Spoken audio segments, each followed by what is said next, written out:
አንድ እህት ያለች እዚህ በዋሽንግተን ዲሲ አካባቢ የምትኖር ፍቅርተ ደምሴ ትባላለች።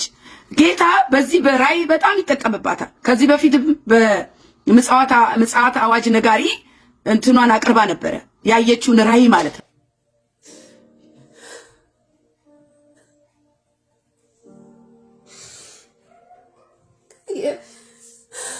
የወንጌላዊ አማኞች ይሄዳለው በጣም ብዙ ማቃቸው እነዚህ በቴሌቪዥን የሚታዩ አገልጋዮች ናቸው እንዴ? እነዚህ በሙሉ ጌታን አገልግሎ የለ እንዴ? እንዴት እዚህ ቦታ እንዴት አይገባቸው? እንዴት መጣ? አባ ጋር ወስዷትና እየዞረች ጠይቂያቸው ተብያለሁ አለች። እየዞረች ስትጠይቅ እንዴ አባ እርሱ ቀዳሽ አይደሉም እንዴ? የቤተ ክርስቲያን የታወቁ አይደሉም እንዴ? እዚህ ምን ይሰራሉ አልኳለች። ከዛ ምን ቢሉ ነው ጥሩ እኔማ ነፍሱን የሰጠለትን ክርስቶስን ሳይሆን ነፍስ አባት ነኝ ብዬ ጸበል ሳጠምቅ ትውልዱን ከኢየሱስ ጋር አራርቄ ክርስቶስን ነፍሱን የሰጠውን ጌታ ሳልመሰክር ሳልናገርለት ራሴን ነፍስ አባት ብዬ ጠርቼ ትውልዱን ይኸው ጨለማ ውስጥ አስቀምጫለሁ። ለዚህ ነው እዚህ ጨለማ ውስጥ የመጣሁት ብለው አባ የጠመጠሙት ተናገሩ። ከሷ አንደበት ሰሙታላችሁ። የቄስ የተዋህዶ ቄስ የጠመጠሙ ቄስ ናቸው እና እንዴ እርሱም እዚህ ነውት አገልግለው እዛ ምድር ላይ አገልግለው ይለ እንዴ ለምን እዚህ ጨለማ ውስጥ ገቡ አባ እላቸዋለሁ ስላቸው የሚያሳዝን ነገር ነው። በኋላ ነው የሚለየው። አሁን ጻድቅ እንጫወታለን አይደል? በኋላ ግን ጌታ ሲመጣ ፍየል ሆነ ገጭ ትላለህ። መዳረሻችን የት ነው? አሁን ጥያቄ መዳረሻችን የት ነው? እና ለኔ መጀመሪያ የዘለልኩላችሁ እኔ መጀመሪያ የተባልኩት ብዙ ተደርጎልሻል። ያ ድምጽ ነው የሚናገረኝ። ብዙ ተደርጎልሻል፣ ነገር ግን እንደሚጠበቅብሽ በትንሹ ታገለግያለሽ፣ በብዙ ትሰራያለሽ ለምድራዊ ኑሮ የሚል መልስ ነው የመጣልኝ። ስለዚህ ሰው ይፈራል የመጨረሻ ዘመን ለመስማት ሰው ይፈራል። ነገ አሁን ሞት ደግሞ ሞት አሁን እንደ ቅዱሳን ቢፈራ የለም። እናንተ አረባካችሁ እንዴ ሞት ለምንድን ነው የሚፈራው? ስንሞት ወደ ጌታ ነው የምንሄደው እንሌላ እንዴ? ሰማያዊ ቤት አለን እዛ። እንደ ጳውሎስ ብኖር ለእናንተ ብሄድ ለእናንተ ምንም ጥቅም ለእኔ የሚጠቅመኝ እንደውም ጌታ ጋር ብሄድ ነው ያለው። እንዴት ነው ይሄ ያልገባል? እንደ ቅዱሳን እንደውም ሞት የሚፈራ የለም። እንደ ቅዱሳን እንደውም ሀዘን የሚያጠብቅ የለም። ሰው ሲሞት ከእግዚአብሔር ጋር ይጣላል። በቃ አንድ ቻንስ ስጠኝ ብዬ በጣም ነው የተማጸንኩትና ይሄንን ሁሉ መልእክት ያሳየኝን ሄጄ ልናገር ተናግሬ ሰው ሁሉ እዚህ ጨለማ ሲኦል ውስጥ አይግባ ጌታዊ ብዬ ተማጽኜ ነው እና ይሄንን ድምጽ ነው የሰማው። ተርቤ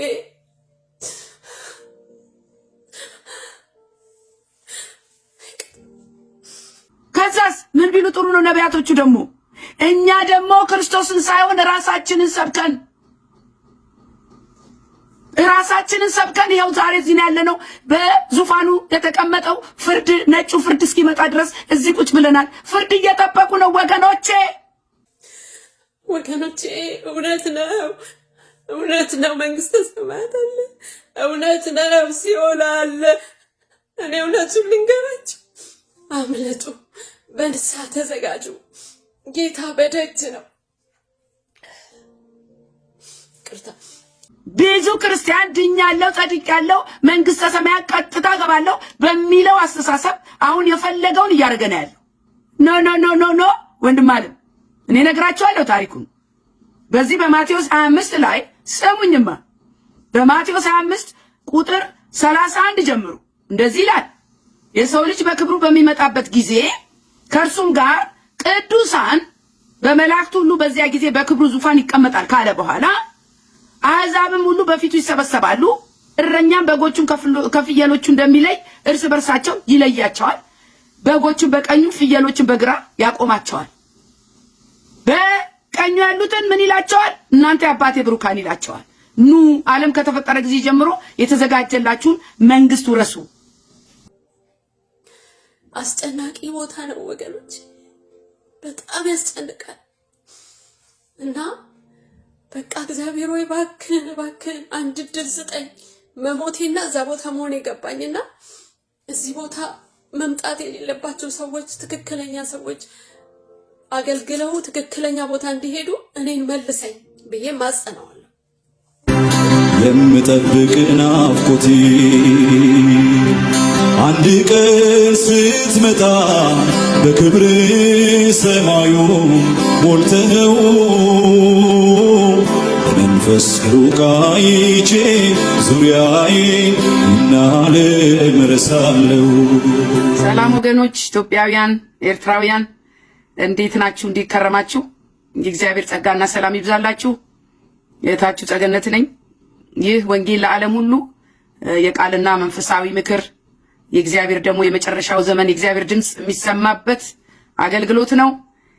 ዛሬም ደግሞ ጌታ ይናገረናል። ጌታ ይናገረናል፣ በአንድም በሌላም ይናገረናል። አሁን በጣም እንሰማበት ከእንቅልፋችን የምንነቃበት ጊዜ ነው።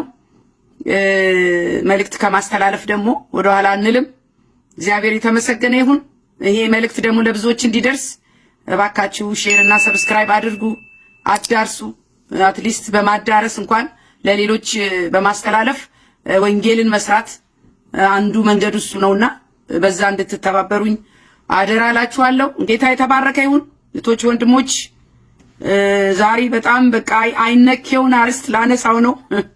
ብዙ ቤተክርስቲያን የማይናገሩበትን ብዙዎቻችን ማሰብ እንኳን ማንፈልገውን በጣም ግን አስፈላጊ የሆነውን አርዕስት ላነሳ ነው ዛሬ። ምክንያቱም ወቅቱ ስለሆነ ብንሸሸውም ብንደብቀውም ቆይ ነገ ብንልም የፈለገ አናመልጥም። በቃ ማናመልጥበት ትልቅ አርዕስት አለ። ብዙ ክርስቲያኖች የሚፈሩት አርዕስት፣ በቤተ ክርስቲያን ደረጃም ደግሞ ጊዜ ተሰጥቶት የማይሰበክ አርዕስት አለ። እሱን ነው ዛሬ ማነሳው። ለምን? ወቅቱ ስለሆነ። ምንድነው ካላችሁኝ፣ እስቲ ስለ መጨረሻው ዘመን እናውራ። ይቺ የመጨረሻ ዘመን የሚባል ነገር በክርስቲያኑ ዘንድ ተከድኖ ይብሰል ሆኗል። የመጣው ይምጣ ሳንል አልቀርም። ምክንያቱም በመጨረሻው ዘመን መዘጋጀት እንዳለብን፣ እንዴት ወደ መንግስተ ሰማያት እንኳን እንደምንገባ እርግጠኞች አይደለን። ብዙዎቻችን በቃ ድነናል፣ ጌታ ኢየሱስን ተቀብለናል፣ ከዛስ ቀጥታ ወደ መንግስተ ሰማያት የምንገባ መስሎናል። ጉዳዩ ግን እንደዛ አይደለም ወገኖቼ። ዛሬ በጣም ሲሪየስ የሆነ መልእክት ነው የምናገረው። ይሄ መልእክት ደግሞ የመጨረሻው ዘመን መዳረሻችን የት ነው ነው የት ነው የምንገባው? በጣም የሚገርም ነገር ነው። የእግዚአብሔር መንግስት መምጣት የተጠባበቅን ነው ወይ? በዚህ በመጨረሻው ዘመን መቼም ሊሆኑ ነው፣ የክርስቶስ መምጫው ደርሷል የሚለው ጉዳይ ለሁላችንም ግልጽ ነው። ለምን? እየሆነ ባለው በምድሪቱ ላይ በእኛም ላይ በዓለም ላይ በአጠቃላይ እየሆነ ያለው ምልክቱን ኦልሬዲ ጠግበን ጨርሰናል እኔና እናንተ። ምንም ከዚህ በኋላ በተለይ በሀገራችን ውስጥ እየሆነ ያለው ነገር የመጨረሻው ዘመን ምልክት፣ ኢትዮጵያ ውስጥ ደግሞ ከዚህ ቀደም እንደተናገርኩት ኢትዮጵያ በዚህ በመጨረሻው ዘመን የክፋት መገለጫ ናት። የምህረት መገለጫ ሳትሆን የክፋት መገለጫ። አሁንም ያለፈው በደል ያለፈው ኃጢአት ምህረት ሳይደረግ ንስሐ ሳይገባበት ይቅርታ ሳይጠየቅበት አሁንም ሌላ ጦርነት የሚጎስሙ ሰዎች ተነስተዋል። እግዚአብሔር ግን ጣልቃ ይገባል፣ ይቀድማቸዋል። ከዚህ በኋላ ትውልዴ ደም መፋሰስ አይሆንበትም። በጌታ በኢየሱስ ክርስቶስ ስም ደም መፋሰስ በአገሬ ከዚህ በኋላ አይሆንም። በተለይ በሰሜን የሚመጣ የአውሬ የዘንዶ የክፋት የመገዳደል መንፈስ በጌታ በኢየሱስ ክርስቶስ ስም ሊያቆም ይገባል። ይበቃናል። መቼ ሂሳብ ተወራረደ? መቼ ንስሐ ተገባ? እንደገና ወደ ጦርነት ምን አተረፍን? ባለፈው ጊዜ ስንት ትውልድ ነው ያለቀው? ቤት ይቁጠረው፣ እናቶች ይቁጠሩት። እንዴት ሆኖ ነው አሁን ደግሞ እንደገና ወንድሙን ሊገል ጦር የሚሰብቀው? ይሄ የመጨረሻው ዘመን ምልክት ማረጋገጫው ይኸው በሀገራችን እየታየ ነው ያለው። ስለዚህ እግዚአብሔር ይርዳን ወገኖቼ። ዛሬ ማነሳው መልእክት መጨረሻው ዘመን ነው። መቼም ስለ መጨረሻው ዘመን ስናስብ ልባችን ጊዜው እንደተቃረበ ይገምታል። ይሄ ግልጽ ነው። እንኳን ለኔና ለናንተ ጌታን ለምናውቀው ቀርቶ ጌታን ለማያውቁት እንኳን አሁን የመጨረሻው ዘመን መቃረቡ በደንብ ነው የምናውቀው። የእግዚአብሔር ቃል ስለ መጨረሻው ዘመን በጣም ብዙ ይናገራል። በጣም ብዙ ማስጠንቀቂያ ይናገራል። የመጨረሻው ዘመን ማለት የክርስቶስ ኢየሱስ ዳግም ወደ ምድር መምጣት ማለት ነው። በጣም የሚገርማችሁ ነገር ደግሞ የተሳሳተ አስተሳሰብ እንድናረግ ወይ በትክክል ያልተማርነው ነገር ምንድነው ብትሉኝ፣ የመጨረሻው ዘመን እኮ ጌታ ሲመጣ እኮ ስንዴውን ከገለባው ሊለይ እኮ ነው። ይሄ እንዴት ነው ያልገባን? የሆነ ሚቀር እኮ ለፍርድ እኮ ነው የሚመጣው። ጌታ ኢየሱስ ሲመጣ እኮ አገበስብሶ የዳኑትን ሁሉ አገበስብሶ ኑ በአባቴ ቤት የሰራሁት መኖሪያ አለ ብሎ ጠቅልሎ የሚወስድ ይመስላችኋል? አይደለም። ጌታ ኢየሱስ ሲመጣ እኮ ሌላ ደግሞ የፍርዱ የምንነጠቅበት ማን ነው የሚሄደው ማን ነው ማይሄደው የሚለው እኮ የራሱ የሆነ ደግሞ አሰራር አለው እኮ፣ ቀጣይ ስራ አለው እኮ። ስለዚህ እኔና እናንተ ኢየሱስ ክርስቶስ ይመጣል ብለን ሲመጣ ልክ በቃ እከሌም ቤተክርስቲያን ውስጥ ያለ ሰው ሁሉ በስሙ አመንኩ ብሎ ላቅ ብሎ ወደ መንግስተ ሰማያት የሚገባ መስሏችሁ ከሆነ ተሳስታችኋል። ይሄንን ዛሬ ላጠራላችሁ ፈልጋለሁ። ስለዚህ ከእግዚአብሔር የተቀበልነው በቡድን ሳይሆን ዋን ኦን ዋን ምን አከናውነው ነገር አለ። መቼ? አሁን ጌታ ሳይመጣ ምን ብትሉኝ፣ በዚህ አሁንም በማቴዎስ 25 ከቁጥር 15 ጀምሮ ምን ይላል? ቁጥር 2 ላይ ለእያንዳንዱ እንዳቅሙ መክሊት የሰጠበት ታሪክ አለ። ለእያንዳንዱ እንዳቅሙ፣ ለአንዱ 5 መክሊት፣ ለሌላ 2፣ ለአንዱ ደግሞ 1 ሰጠና ወደ ሌላ ሀገር ሄደ ይላል። ወገኖቼ አሁን ኢየሱስ ክርስቶስ መክሊት ሰጥቶን ነው ሄደው። ከዛ በኋላ ለፍርድ በሚመጣበት ጊዜ ያንን መክሊት አደራ የተሰጠህን ነገር ፈጽመሃል ወይ ነው። ያ ነው በጌታ ዘንድ አክሊል የሚያስቀብል፣ ያ ነው በመንግስተ ሰማያት እንድትገባ የሚያደርግ መክሊት አለ። እንደምታስታውሱት በዛ ታሪክ ውስጥ እግዚአብሔር መክሊት ሰጥቶናል። የሰጠን የምናባዛበት ወቅት አሁን ነው። አትርፈሃል ወይስ ከስረሃል? ወንድሜ አትርፈሃል ወይስ ቀብረሃል? መክሊትህን እሱ ነው ወሳኙ። አሁን ከጌታ ጋር ባለኝ ግንኙነት የት ነው የቆምነው? ራሳችንን ልንፈትሽ ይገባል። ኃላፊነት የተሰጠን ነገር አለ። አሁን በቅድስና በጽድቅ እየተመላለስክ ነው ወይ? እግዚአብሔር አድርግ ያለህን እያደረግክ ነው ወይ? በሉቃስ 6:46 ላይ ስለምን ጌታ ሆይ ትሉኛላችሁ የምወደውን አታደርጉም ይላል። ስለዚህ ዛሬ እናንተ ቅዱሳን ጌታ ሆይ ስላለን በፍርድ ቀን ሲመጣ እግዚአብሔር ሁላችንንም ጌታ ሆይ ያለውን በሙሉ አገበስብሶ የሚወስድ እንዳይመስላችሁ። ይሄ የመጨረሻው ዘመን ቀርቧል። እግዚአብሔር በተለያየ ነገር እየተናገረን፣ ቤተ ክርስቲያን ግን እንደ ነውር የመጨረሻውን ዘመን ምንም አይሰበክም። ጭራሽ ሌላ ዓለም ውስጥ ነው ያለን፣ ሌላ ኤራ ውስጥ ነው ያለን፣ ሌላ ዘመን ውስጥ ነው ያለችው ቤተ ክርስቲያን። በጣም በሚያሳዝን ሁኔታ ነው የምላችሁ። እግዚአብሔርን መታዘዝ ለምንቀበለው የክብር አክሊል ወሳኝ ነው። የክብር አክሊል መቀበል፣ ቤተ መንግስተ ሰማያት መግባት ያለ አደራህን ሳትወጣ ኃላፊነትን ሳትወጣ አይሆንም። ይህንን ነው ቃሉ የሚነግረን። ስለዚህ ፈቃዱን እንፈጽም፣ በመንገዱ እንሄድ የግድ ይለናል። በማቴዎስ 7:21 እስከ 22 ደግሞ በሰማያት ያለውን የአባቴን ፈቃድ የሚያደርግ እንጂ ጌታ ሆይ የሚለኝ ሁሉ መንግስተ ሰማያት የሚገባ አይደለም። ይሄንን የሰማ ሰው እንዴት ነው የሚተኛው ዛሬ? ወንድም አለም ሰው በሚያየው አይደለም እግዚአብሔር የሚያየው። በሰው ዘንድ ተወዳጅ ልትሆን ትችላለህ። በሰው ዘንድ የታወቅክ ነቢይ ልትሆን ትችላለህ። በሰው ዘንድ የተወደድክ ፓስተር ልትሆን ትችላለህ። እንደውም በሰው ዘንድ የተወደደ በላይኛው የተጠላ ነው የሚለው። በሰው ዘንድ የተከበረ በላይኛው የተናቀ ነው የሚለው የእግዚአብሔር ቃል። ስለዚህ እያንዳንዳችን እኔ የት ጋር ነው የቆምኩት ጌታ ሆይ ብለን ራሳችንን ምንፈትሽበት ዘመን ቢኖር አሁን ነው። በጣም የሚገርማችሁ ነገር ይህን መልእክት ካዘጋጀሁኝ 6 ወር ይሆነዋል። ስለ መጨረሻው ዘመን መነገር መሰበክ እንዳለበት ዩቲዩብ እና ፌስቡክ ያጣበበው ምንድን ነው ብትሉኝ፣ የዘመኑ ትባረካለች፣ አጋንንት አወጣን፣ ከሌ እንደዚህ ሆነ፣ ንግድ ምን ቅዱሳን የተጠመዱበት ቤተክርስቲያን የተጠመደችበት የስብከት አርዕስት የመጨረሻው ዘመን የሚባል ነገር ንስሐ የሚባል ነገር የለበትም። በዚህ ሁላችሁም ትጋሩኛላችሁ። ነገር ግን እግዚአብሔር እየተናገረ ያለው ይሄ የምጽአት አዋጅ ነጋሪ የሚል ፕሮግራም አለ የሚቀሰቅሱ። እሱ እንኳን እንደዚህ እንደሌላው ስብከት ተመልካች የለው። ይሄ ክርስትናው የእግዚአብሔር አሰራር የእግዚአብሔር ቃል በትክክል አልገባንም ወገኖች። ከዛስ ብትሉኝ ይሄንን ቃል የተዘጋጀውን ቃል ለማቅረብ ነገ ዛሬ ስል አንድ ኮንፈርሜሽን አገኘው። ምን ብትሉኝ አንድ እህት ያለች እዚህ በዋሽንግተን ዲሲ አካባቢ የምትኖር ፍቅርተ ደምሴ ትባላለች። ጌታ በዚህ በራእይ በጣም ይጠቀምባታል። ከዚህ በፊት በምጽአት አዋጅ ነጋሪ እንትኗን አቅርባ ነበረ፣ ያየችውን ራእይ ማለት ነው። እና እሷም ደግሞ በግሏ ትጸልይ ነበር። ጌታ ሆይ ምንድነው በቃ መቼ ነው የምትመጣው? አናይህም ወይ አላይህም ወይ? እና ደግሞ ልክ እንደሌላው እንደኔና እንደናንተ መንግስተ ሰማያት ቀጥታ የምትገባ መስሏት። ስለዚህ እሷ ያየችው ራእይ ምንድነው? የሞትኩ ይመስለኛል አለች። መኪና ገጭቶኝ ሞትኩ አለች። ሞትኩና ወደ ሰማይ ተወሰድኩ አለች። አሁን ወደ ሰማይ ተወስዳ ይሄ ራእይ ነው፣ ትክክለኛ ራእይ ነው፣ ቅዠት እንዳይመስላችሁ። በጌታ በኢየሱስ ክርስቶስ ፍቅር ሁላችሁንም ሰላም እላችኋለሁ።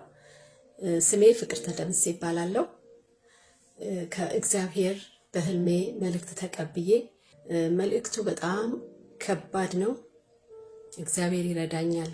ብዙ ተጨንቅ ያለው ይህ መልእክት ወደ እናንተ ለማድረስ ግን ማድረስ ስላለብኝ ደግሞ ይሄው ዛሬ እንግዲህ መልእክቱን ይዤ ቀርብ ያለው ዮሐንስ ራእይ ምዕራፍ 20 ከቁጥር 11 እና 12ን በጌታ ስም አነባለሁ። ታላቅና ነጭ ዙፋንን በእርሱም ላይ የተቀመጠውን አየሁ። ምድርና ሰማይም ከፊቱ ሸሹ፣ ስፍራም አልተገኘላቸውም። ሙታንንም ታናናሾችንና ታላላቆችን በዙፋኑ ፊት ቆመው አየሁ። መጽሐፍትም ተከፈቱ፣ ሌላ መጽሐፍትም ተከፈተ፣ እርሱ የሕይወት መጽሐፍ ነው። ይሄንን በደንብ ስሙ።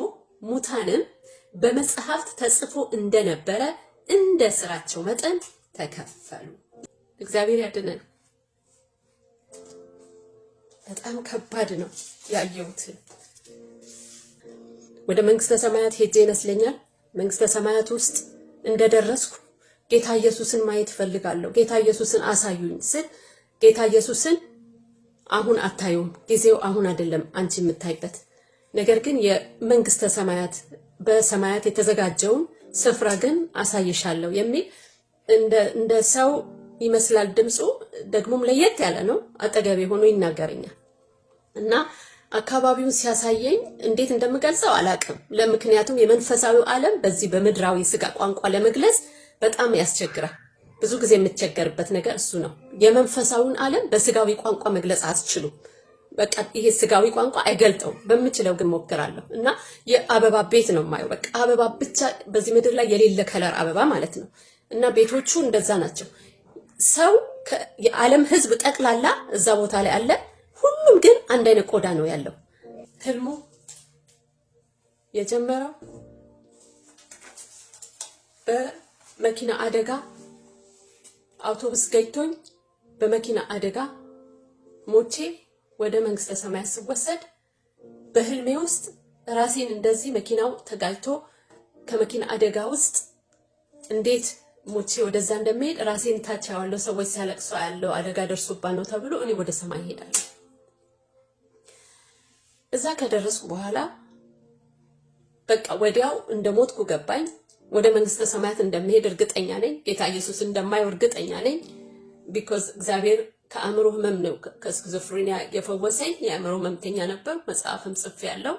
የአእምሮ ፈውስ የሚል በቋንቋ አስተርጉሜ ኢትዮጵያ ውስጥ የበጎ አድራጎት ተማሪ ወጣቶች የበጎ አድራጎት መስርቼ ኢትዮጵያ ውስጥ ያሉ የኢትዮጵያ መንግስትን ቦታ ሰጥቶኝ አሁን ካርታ ፕሮሰስ ላይ ነኝ እና መልካም ስራ እየሰራው ነው። ስለዚህ ቀጥታ መንግስተ ሰማያት ጌታ ኢየሱስ ጋር ነው የሚሄደው እያልኩ በዛ ነገር በቃ ወደ ጌታ ሊሄድ ነው፣ ጌታ ፊት መንግስተ ሰማያት ልገባ ነው እያልኩ ነው ወደ ሰማይ ሲሄድ ራሴ ሬሳዬን እንደዛ መኪና ተጋጭቼ ሞቼ እያየው ማለት ነው በህልሜ ውስጥ። እና ግን እዛ ሲሄድ የሚያስደነግጥ ነገር ገጠመኝ። ጭልምልም ያለ ነው፣ አስጨናቂ ነው። በስም ተጽፏል ሰዎች ያሉበት በርበራቸው ነገር ላይ መግቢያ ነው። አክቹሊ መግቢያ ነው ያለው እንጂ መውጫ የለውም። ያ ቦታ ጨለማ ነው። እንደ ፍም ነገር የሚያቃጥል ነገር ፍም ረመጥ። አሁን ረመጥ ፍም አጠገብ ስትቀመጡ ሙቀት አለው አይደል? ወይም ኤሌክትሪክ ወይም ከሰል የጋለ ያ ሙቀት ይሰማችኋል እዛ ቦታ ላይ። እና የዓለም ህዝብ እዚህ ምድር ላይ ክርስቲያን ተብለው እስላም ተብለው ጠንቋይ ተብለው ከየአይነቱ እዛ አለ። ከዛ ደነግጣለሁ። ልክ ልራመድ ስጀምር እባብ የምትመስል ጥቋቁር ነገር እግሬን ጠቅ ጠቅ ጠቅ ያደርጉኛል እየመጡ። ይሄ እኔ መንግስተ ሰማያት እንደዚህ አይነት ነው እንዴ? መንግስተ ሰማያት ጌታ ኢየሱስን ማየት ነው እንጂ ብዬ ግራ እጋባለሁ፣ ማልቀስ ጀምራለሁ። ከዛ እንዴ ምን ልሆን እዚህ መጣሁ? እኔ እኮ ብዙ ስራ ሰርቻለሁ ጌታ ወይ አገልግያለሁ እኮ እላለሁ። አገልግያለሁ ሂጂ ያልከኝ ከካምሮ ፈውሰኝ የላከኝ ሴተኛ አዳሪዎች ጋር እኮ ይቻለሁ። ይሄ ነው የሚገባኝ ቦታ ብዬ በጣም አለቅሳለሁ። እና ይናገረኛል። አሁን የምትጠይቂያቸው ሰዎች አሉ፣ የሚመልሱልሽ ስም ይለኛል። እሺ ብዬ እጀምራለሁ ጉዞ። እና መጀመሪያ ያጋጠመኝ የቄስ የጠመጠሙ ቄስ ናቸው። እና እንዴ እርሶም እዚህ ነዎት ልጄ አሉኝ።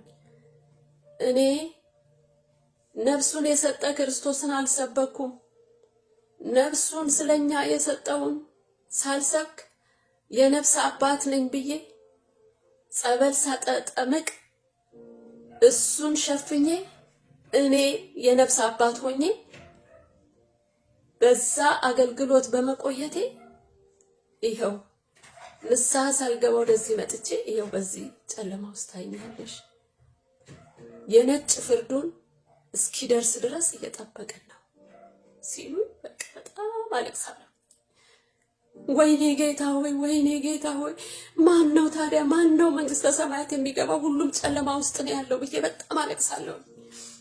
ከዛ ይቀጥላል። እነዛ ወንጌላውያን ጋር ሲሄድ ደግሞ እንዴ እናንተ ታገለግሉ የለ እንዴ?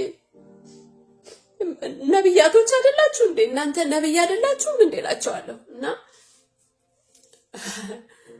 ራሳችንን ሰብከን ከራሳችን መንፈስ መልእክት አምጥተን ብዙዎችን አስተን ጌታ ኢየሱስ ጋር ስንቀር ፈጽሞ አላወቅኳችሁም የተባልን እኛ ይሉኛል።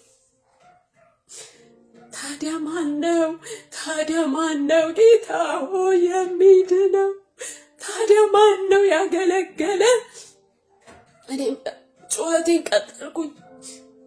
ጌታ ማን ነው አንተ ጋር የሚመጣው? ሁሉም ሰው እዚህ ጨለማ ውስጥ ነው ያለው።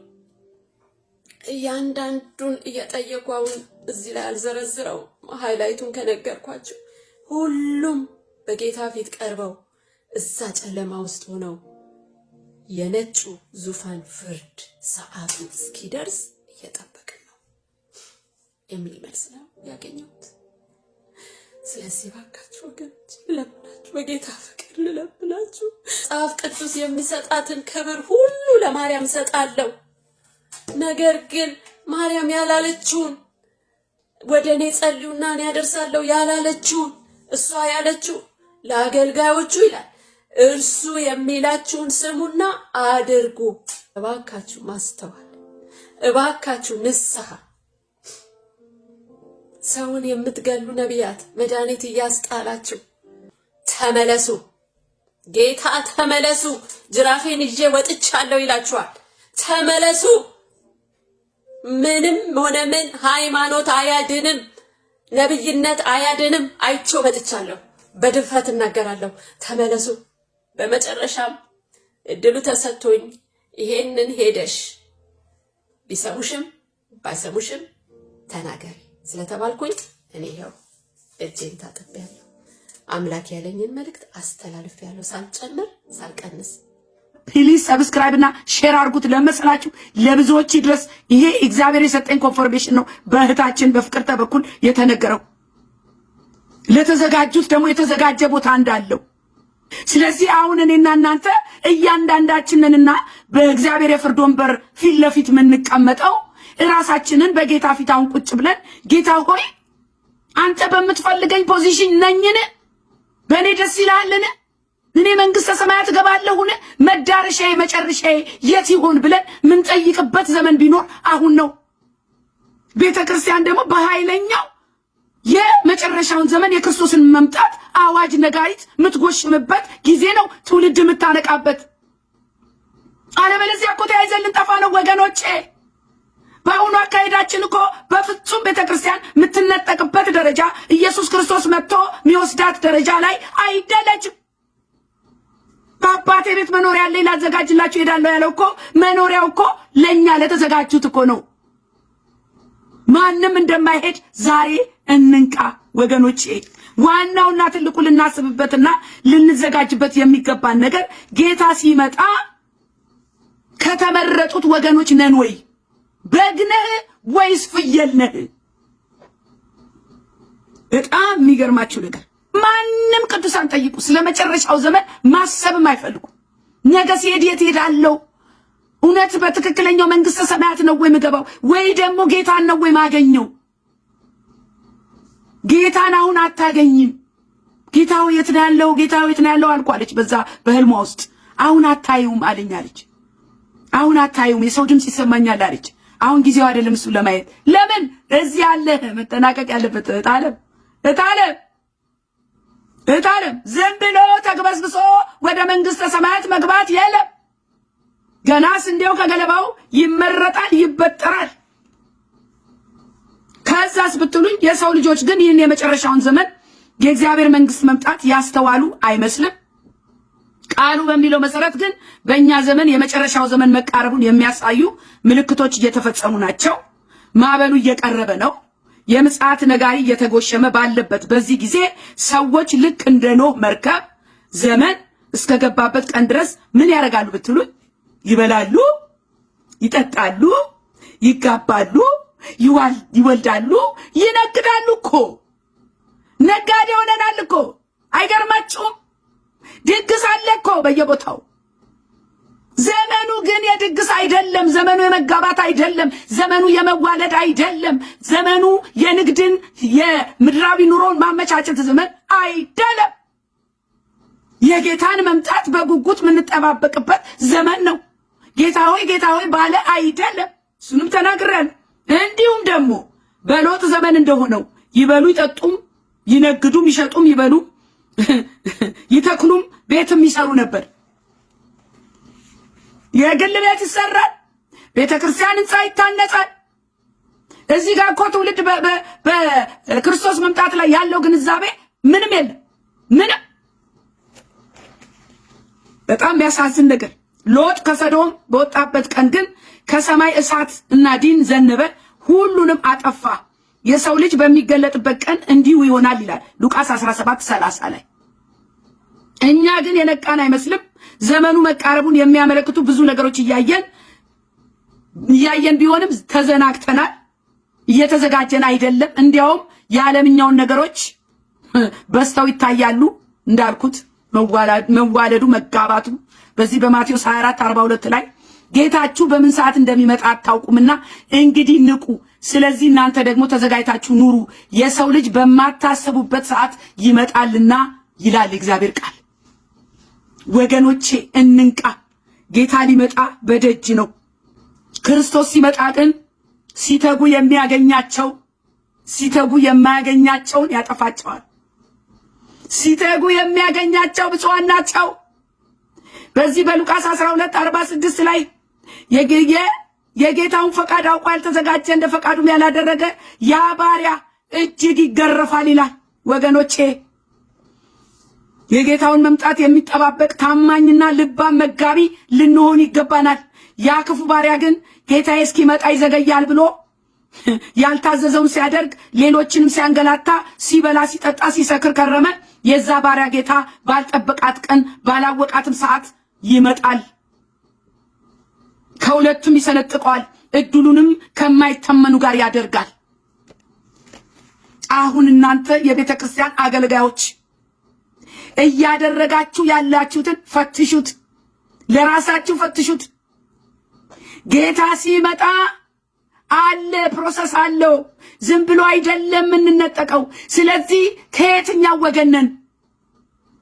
ከዚች ምድርስ ወደ ሰማይ ስንሄድ እህቴ እንዳለችው ወደ ጨለማው ነን ወይስ ወደ ብርሃን ወደ ጌታ? ለዚህ ነው ጌታ የዘገየው።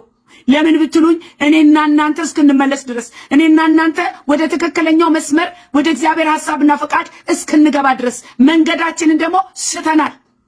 ምንም ጥያቄ የለውም። እኔና እናንተ መንገዳችንን ስተናል። ስሙኝማ፣